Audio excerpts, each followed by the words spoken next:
বিসমিল্লাহির রহমানির রহিম। সবাইকে আসসালামু আলাইকুম। সামনে আসছে আগামী নির্বাচনে সারা দেশে যে ৩০০ আসনে নির্বাচন হবে, সেই নির্বাচনে আপনারা কেমন প্রার্থী দেখতে চান? আপনাদের পছন্দের প্রার্থীকে এমনভাবে ভোট দিন যাতে যে সেই প্রার্থী এলাকার এমপি না হয়ে এলাকার জনগণের সেবক হবে, এমন একজন ব্যক্তিকে আমরা প্রার্থী হিসেবে দেখতে চাই। সবার কাছে আমার অনুরোধ, আপনার এলাকার সন্তান, শুধু এলাকার সন্তানই না, এলাকার সুসন্তান, যে প্রত্যেকটা নির্বাচনী এলাকার প্রত্যেকটা গ্রাম চেনে, সেখানে হেঁটেছে, সেই মাঠে চলেছে, সেই রাস্তায় চলেছে, সেই বাজারে বাজার করেছে, এরকম ব্যক্তিকে ভোট দিন। দুর্নীতিমুক্ত, আদর্শবান, নীতিবান, সৎ, এরকম ব্যক্তিকে ভোট দিন, যারা দেশের মানুষের সাথে বেইমানি করবে না, দেশকে তারা অবহেলায় হারিয়ে ফেলবে না। যে আমি নির্বাচন করে এমপি হয়েছি, 5 বছর পর আমি এমপি নির্বাচন শেষে ক্ষমতায় যদিও না থাকি, তাহলে আমি বিদেশ বাড়ি করে বিদেশ সেটেল হয়ে যাব, আমার আর জনগণের প্রয়োজন নেই, দেশ ও দেশের মানুষের প্রয়োজন নেই।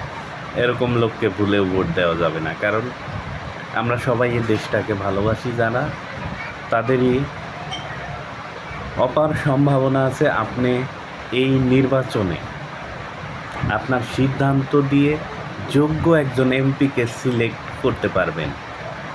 আপনার এলাকার সুসন্তান, কৃতি সন্তান, যাকে আমরা সম্মান দেব।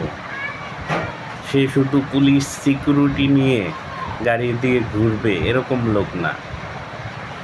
আমাদের এলাকার একটা এমপির কথা মনে আছে, সাবেক এমপি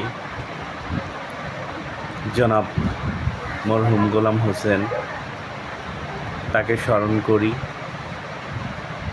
তার মতো একজন রাজনীতিবিদ কুড়িগ্রাম 4 আসনে আবারও প্রয়োজন। শুধু কুড়িগ্রাম 4 আসন নয়, সারা বাংলাদেশে এরকম এমপি প্রয়োজন, যে নিজের স্বার্থে বা নিজের একটা 5তলা বাড়িও করেনি, টিন শেড ঘরে থেকেই মারা গেছে। প্রপার বা শহর বা ঢাকা শহর কোথাও বাড়ি করেনি, না করেছে কোনো ব্যবসা বাণিজ্য, কিচ্ছু না, সাধারণ জীবনযাপন করেছে, কৃষকের সাথে গিয়ে পান্তা ভাত খেয়েছে। তার নির্বাচনী এলাকায় ভোট চাইতে গিয়ে সে বলেছিল, আপনারা এই নির্বাচনে কাকে ভোট দিবেন? সাধারণ কৃষক, গ্রামের মাঠের মানুষগুলো তাকে চিনতে না পেরে বলেছিল, আমরা গোলাম ভাইকে ভোট দিব, গোলাম এমপিকে ভোট দিব। এটাই হচ্ছে তার কৃতিত্ব। এরকম কৃতিত্ব, আদর্শমান মানুষই আমরা সামনে এমপি হিসেবে চাই। দেশবাসীর কাছে আহ্বান থাকবে, সৎ ও যোগ্য লোককে নির্বাচনে ভোট দিয়ে এলাকার উন্নয়ন করার সুযোগ দিন।